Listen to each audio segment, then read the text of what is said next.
Good morning and welcome to Davos Worldwide. With me today is my dear friend and co curator, Michelle Voss, who joins us from Santa Fe.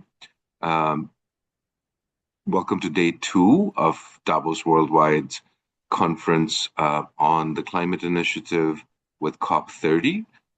It is our pleasure to have you join us. Michelle? Yes, a pleasure to be here. Thank you, Anand. And good morning to everybody watching.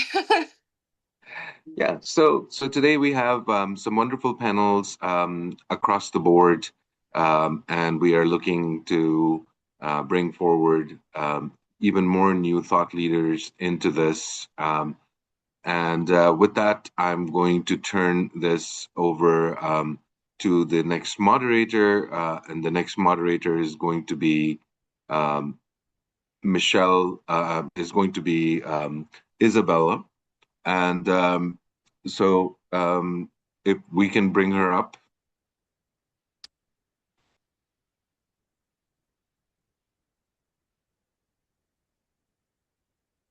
Hi, Isabella. You're muted. Hello, everyone, and great to see you. Good morning. We're going to move all the panelists in at this time, and we're going to get things started. So over to you, Isabella, and thank you very much. Absolutely. Thank you so much for the opportunity. And I just wanted to point out that we are ready to rock and roll. What we wanted to make sure, obviously, that we are not just here to shaping the future, but we're passing the blueprint to new generation. And I'm thrilled to see who is in the studio. Let's just quickly here acknowledge that we have in the studio Kai. Do you mind just to quickly also introduce yourself? And then who else do we have? We have Damien here, Ariana, and who else is in the room? Oh, David is here as well. So what we want to make sure that today is youth not just obviously here to be part of it, but also to build the lead and redefine what is possible. And without further ado, we would like to see for all of the youth members that are here in the studio, how you guys are thinking how we can co-design and create a future together. So with that in mind, I would like you to think about what can you do from your perspective that we can be more inclusive and be able to help you to achieve some of the goals and visions that you have in mind. Who would you like to take on? David, would you like to provide a little bit insight from your perspective? Hello to everyone in the webinar. My name is David. I am from Paris. And for me personally, I feel the best way to include youth, to make the youth feel more included in anything we're doing, is to actually have youth on the teams who control the things such as be it on the government teams, on government tables, and not just listen to the youth, but let the youth actually have the power. So the youth actually influence the decisions because they are the ones who are going to live long enough. Unfortunately, they're the ones who are going to actually live based off these decisions, and the youth who are going to be able to know the best decisions to make for the future and for the present as well, because they live in this society. So that's what I believe. That's fantastic. And who would like to expand? Please raise your hand or I will call you out. We also have a Damien Divinish here, Araya, and also Anaya, I'm sorry, and Hikiri as well as Anaya. Any of you that would like to elaborate a little bit further? Anybody raising the hand? Okay. How about we also look here a little bit from perspective for Hikari? What is your thought on this question? Hi everyone, my name is Hikari from Japan.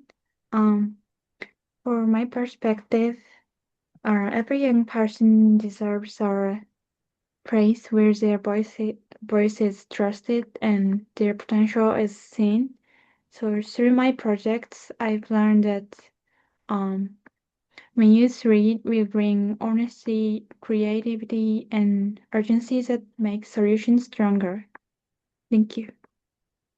That's a great answer, and for both you and David. So, when we look at this particular segment of climate innovation from youth and specifically solutions and partnerships, we really look up to young leaders worldwide, and we want to see how is climate being driven from innovation standpoint. And specifically, when we talk about local recycling, for example, or global advocacy.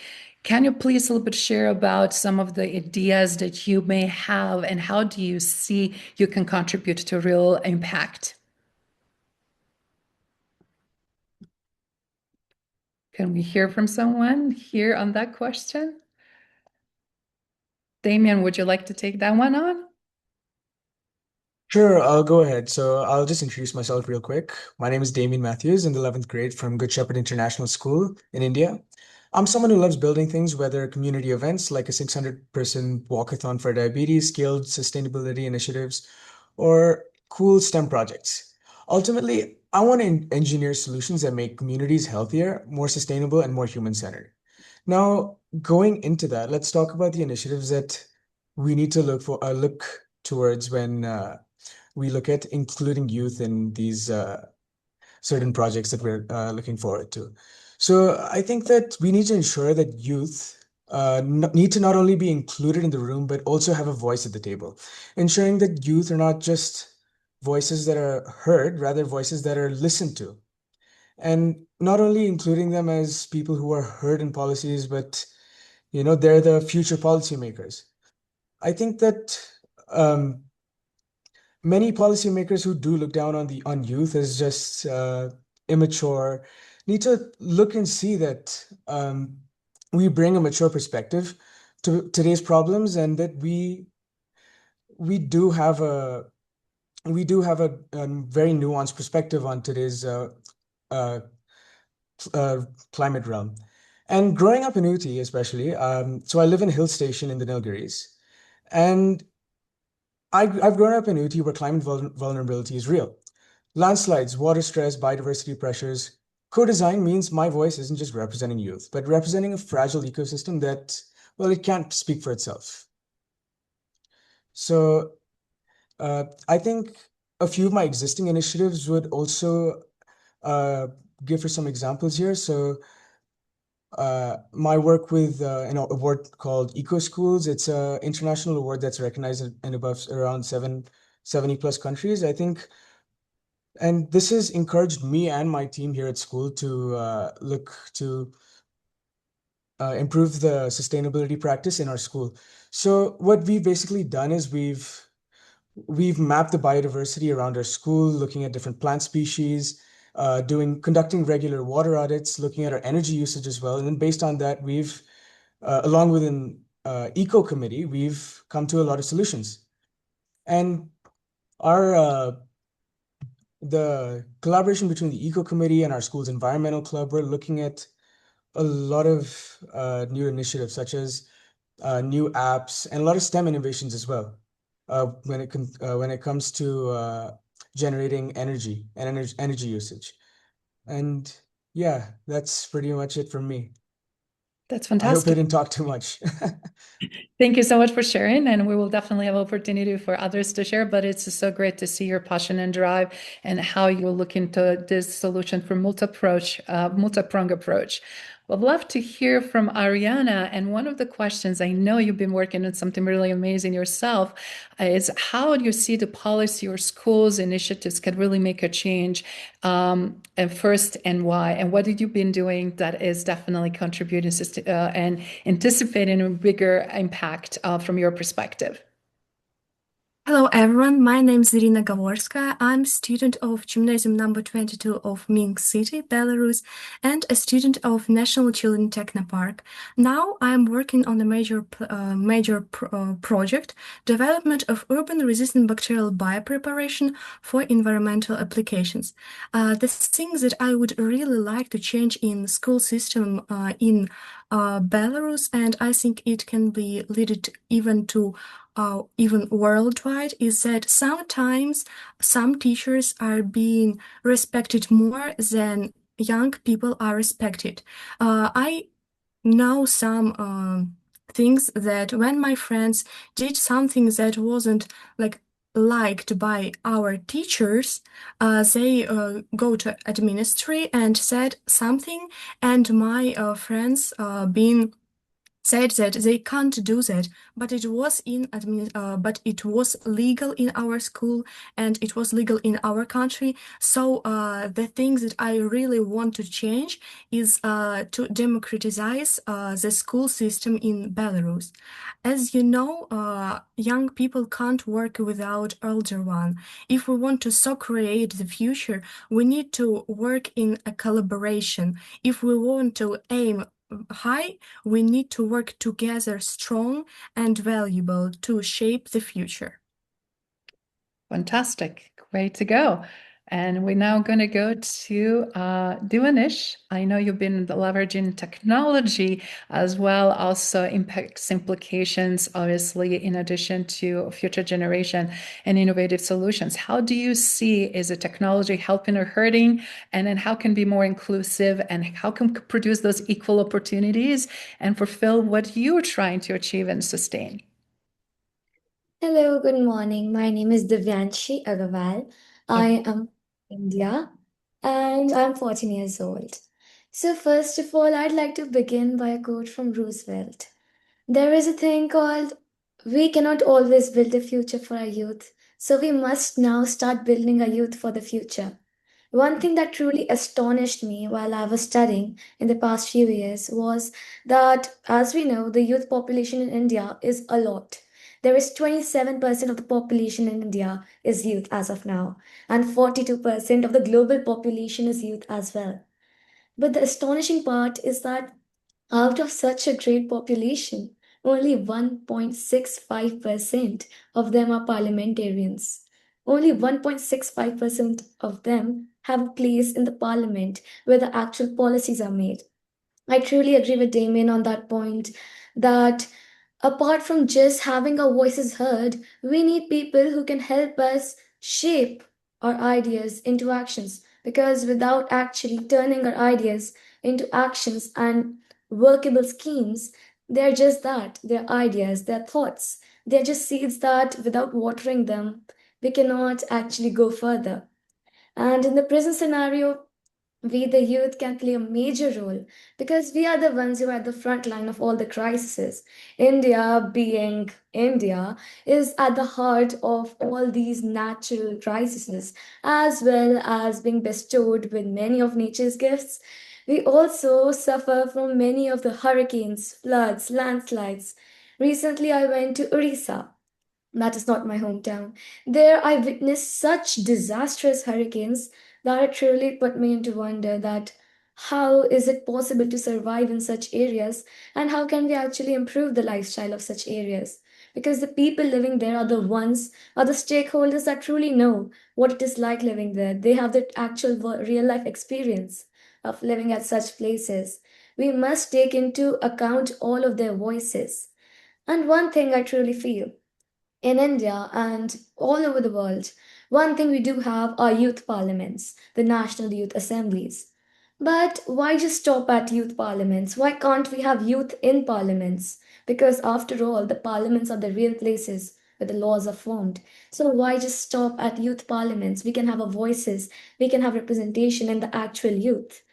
And this will actually help us bring much more newer, creative ideas into the parliaments because we cannot keep on opening the same old doors and try to step into a new reality. We will have to look at it from new perspectives, and that is only when we will have a new perspective to look at it from. Thank you. Excellent points. And obviously, technology and data, as you just mentioned, a lot of statistics, it's very crucial in navigating that. And obviously, having more information, more insight can really definitely bring the case even much more compelling for others to really act instead of just react, right? Excellent. And I would like to also take a look here. Obviously, as a youth is going through a lot of digital transformation, we're focusing on inclusion, resilience, and some of the pieces that we were just mentioned that are focusing on that. But how do we also see people ensuring that tools are helping out on broader scheme humanity, and also providing things that can really help to navigate that better. And specifically when we're talking about our profits versus power. And I would love to hear from you, Anaya, if you can share a little bit from your perspective, introduce yourself and tell us what you've been working on and how this intersects with your goals and objectives. Hello everyone. My name is Ananya Singh and I'm from India. I represent the school Lawrence School Lovedale from the Nilgiris in Ooty, which is a boarding school in the hill station. So youth can in these times the youth plays an important role in ensuring how the future is shaped. And in today's era, everything works with technology. But we need to ensure that this technology is meant for the good of humanity, and not just for profit, for the good of people's businesses or others' powers. So I believe that to ensure that technology remains a tool for humanity, one thing we all need to do is raise awareness. We are at a very susceptible age where we learn from what we are taught.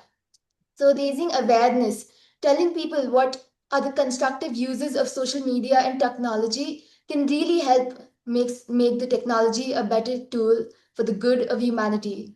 And I really believe that in today's times, technology and innovation must go along with environmental development, so all technologies must be made so that they're sustainable. And not only should they help us in, say, solving a problem, but also help us solve a societal problem, an environmental problem, and everything that affects us. Since we are the youth, every generation sees problems in different ways. And we are the future, and we are the future of the country. The way we see problems might be different from the way others see. So giving our perspective in how these changes can be brought is, I feel, one way we can contribute. Wonderful, excellent points. And I'm so glad to hear again the amazing passion from future leaders and how do you guys can also very effectively impact the current leaders in their decision making. I would also like to turn this to David, because he is also trying to leverage technology to help for greater good and help the youth. What do you see, David, here as being a great opportunity to make a change and leverage the technology better and provide accessibility and transform the communities and nations and continents as a result of it? Um, yes, I believe technology, especially given how the because it's really the youth who grew up with technology, because they were the ones who grew up around technology, grew up in the digital world, and the world becomes even more and more digital. So I believe that youth inclusion in anything involving technology or on any forefront that's leading technology or creating ethics around technology, we have to really include the youth. Because if we look at it, I believe the youth are the ones who know how to use technology best. I'm pretty sure.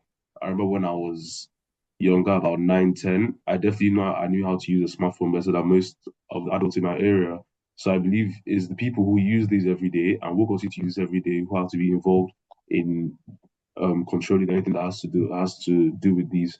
And I believe the areas such as the ones that are mostly represented in this call, be that Asia and Africa, where, for example, in Africa, I believe the average age is 19.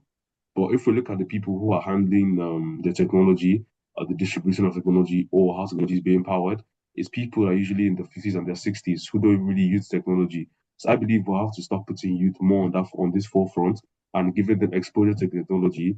That way, the youth can start using this technology, get more and more familiar with this technology, and thereby start creating their own rules and laws to make technology better. Which is also why I started my initiative to help with digital inclusion for young people in Africa. Because the more and more we expose the youth to this technology in good ways, the more and more they'll be able to confront with better laws and use it for betterment of these areas. Excellent. And anybody that wants to comment, or David, for you also to elaborate a little bit more, how do you see these tools are helping obviously humanity, but they're not just here for profit or power? Obviously, that's part of your solution, but anybody else that wants to comment on that? If I may, Please. I, because I know we always talk about unity, for example, and how it's always to do something as a group than as one person. I believe we've seen a lot in history and even in the world of today that the easiest way for the youth to get power, let their voice be heard, is through unity. We see this through when there's rebellions. For example, I think there was a rebellion in Nepal, if I'm not it was in Nepal, I believe, if I'm not mistaken, where the youth had to all come together to take power because they thought they were being oppressed by the government. And I believe with the use of technology and social media, this is how the youth could really come together and have a voice, because it's a lot harder for you to have a voice as one person. Whereas with social media and technology, you can come as a group, have a voice, and everyone is heard. You're more powerful that way. So I believe technology really helps the youth in this on that forefront. Fantastic. And now we're going to dive in our third segment that we want to also make sure we have enough time to address, which is policy and youth leadership in decision making. And you are future leaders that are shaping the world. And I would love to see how do you guys see policy conversations happening, specifically right now, as in parallel COP 30 is happening, and what would be some of the messages to the leaders from youth perspective, not just about youth, but not with conversations without youth, obviously, is not going to shape that. So what is the one thing that would you like to share about leaders that can authentically help and include future generation in decision making? And I would like to start, if that's all right with you guys, with Hakari Kai. So please share that from your perspective.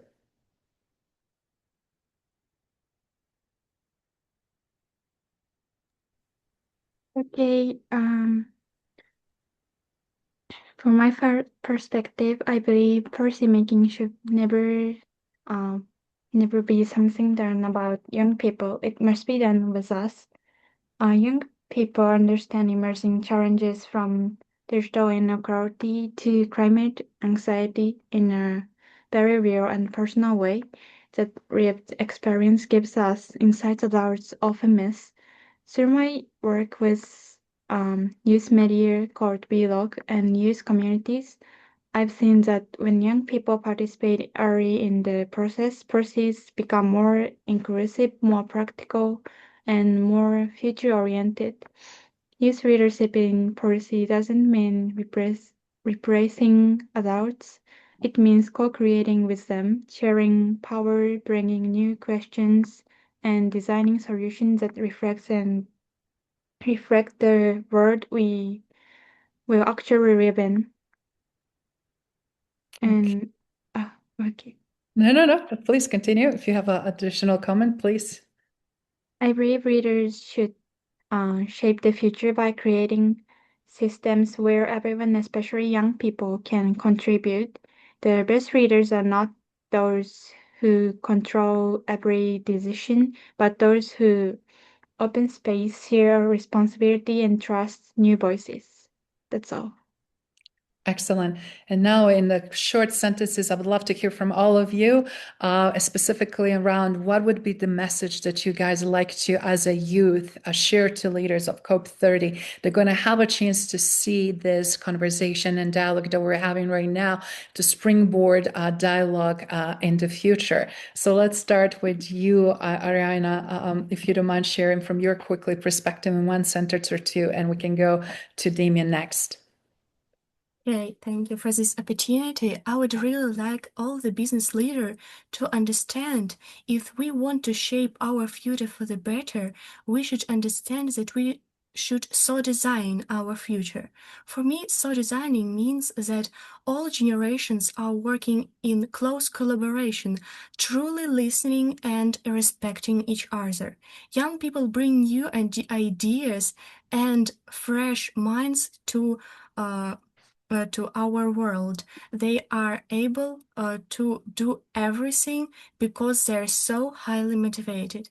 And of course, shaping our future isn't possible without businessmen, without policymakers, without volunteers.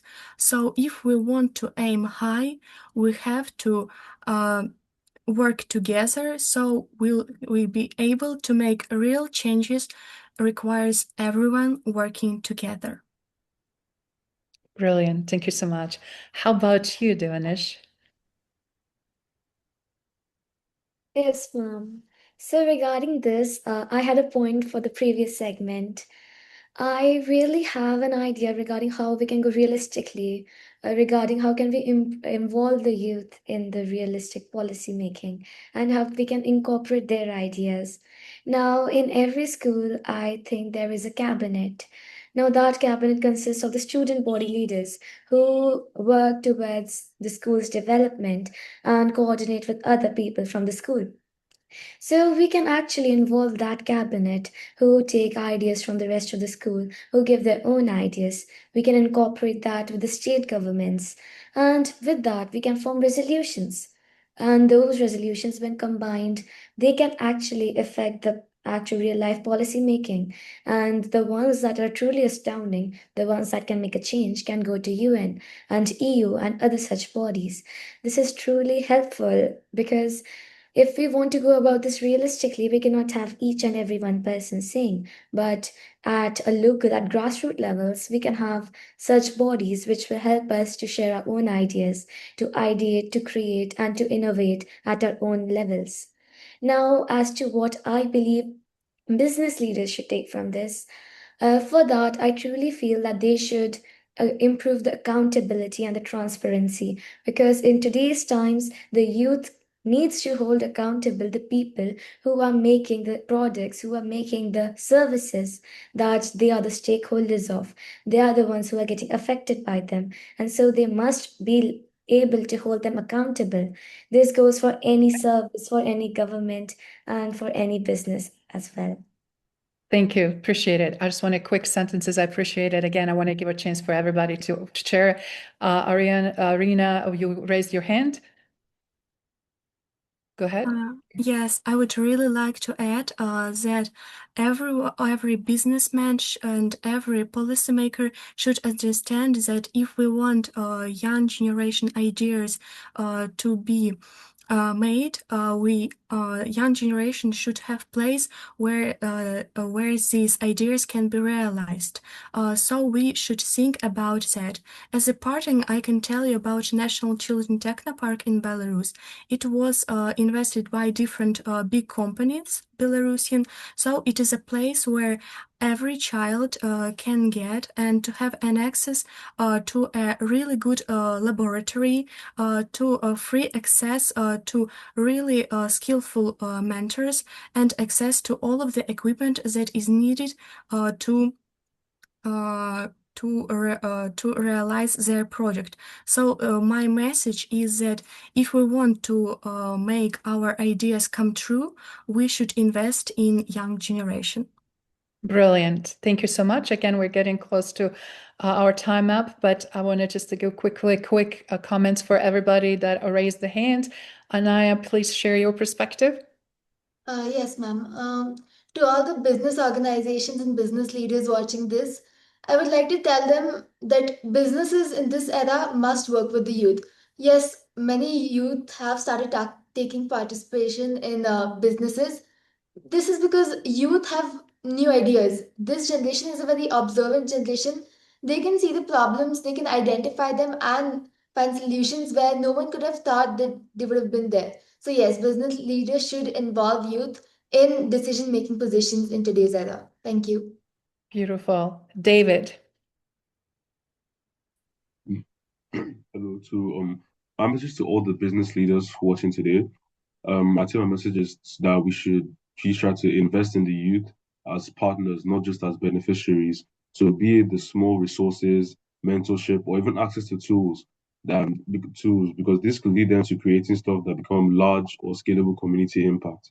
So my message would be to invest in the youth and actually listen to them, give more space for mentorship, for internships, for entry level youth, and actually let them have a voice and have power in the organization. That'll be my message. Thank you. Wonderful. And let's be going back to Hikari, sorry. My message to readers is simple but powerful. Listen to young people and trust our ideas and give us real responsibility in shaping decisions. It's not enough for us to attend as observers or to give opinions that may be ignored. When we we're included from the very beginning of policymaking, solution becoming stronger, more innovative, and more just. Our generation can help design systems that are not only effective but also equitable and forward-looking. Thank you. Fantastic. And we have one more hand raised here before we wrap up this segment. Damien, please.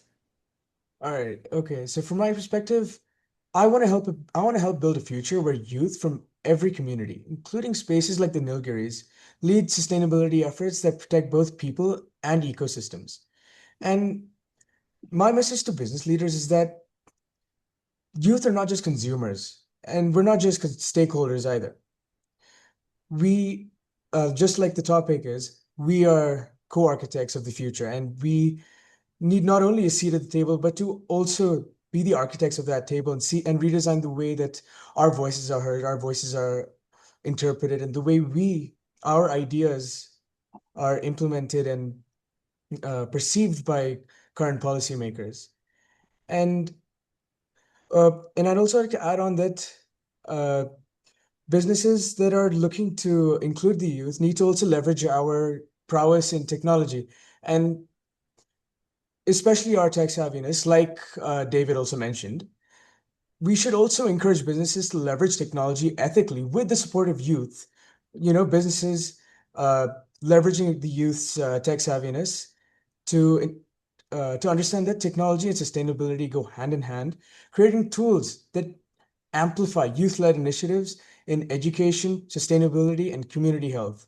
And platforms like BNFit, which is a platform that utilizes software and AI to help people get fitter using AI-made frameworks and etc. And this just goes to show that technology that today is mostly spearheaded by the youth can truly make a difference in the future. And using a STEM, engineering, and technology approach can really change the way that the future looks. Thank you. Fantastic. And we are definitely going a little bit over what we attempt to do in the 30-minute segment. I just wanted to thank everybody participating. And I know that we have way more to share and many great, fantastic